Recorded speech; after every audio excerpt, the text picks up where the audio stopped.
I keep on saying, start building a community that is going to contribute for your business for the purpose that you stand for.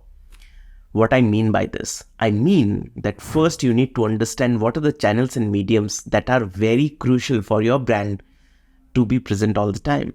And these channels cannot be the choice of the decision maker. These channels are the choice of your prospects and customers. Let me give an example. There are a lot of social media channels like Facebook, Reddit, Instagram, YouTube, Snapchat, Pinterest, etc., etc. You need to identify the channels that are relevant to you. There's no need to rush to a channel and be there, open an account just because your competition is doing, or just because the decision maker in the organization wants to be there because he or she loves that channel.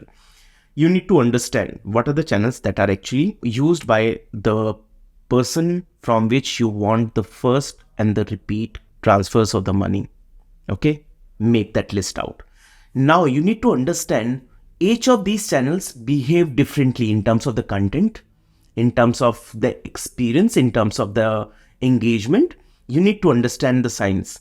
Okay, once you got this channels and these logics behind each channel right, start creating those content buckets in a way that they are creating an authenticity. They are bringing the same kind of people together with a purpose. Okay, you have to make sure that there is a purpose, and that purpose can be self-driven by the it should be in a way that it can be driven by the organization. It can also be driven by the customers, by the people who are using that community. Okay, so you need to enable them, make the rules right. It has been attacked when brands and the agencies have been talking about social media marketing, social media optimization. It's nothing but building a contributing community for the purpose that the brand stands for the purpose the brand wants to communicate. Okay, the vision statement and the reasons and the do's and don'ts of the organization. When you have defined all these three stuff in a very clear way, these things are going to uplift the engagement within the circle, and these guys are going to take care of the brand, the product, and the services. Let me give you some examples.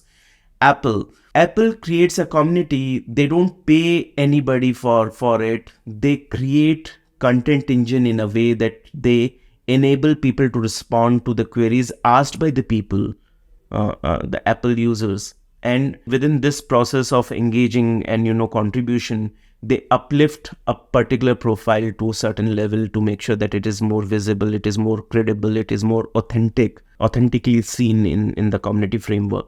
This is how you do it. Airbnb has done it beautifully.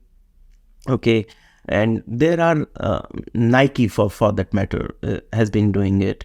You need to make sure that you are using these pillars, these channels, these content buckets in a way that they inspire to be there for the person who is going to pay you first time and the repeats of it.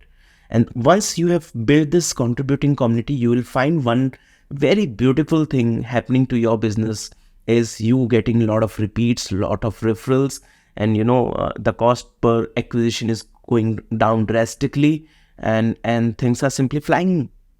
Okay, all the best. Keep building it.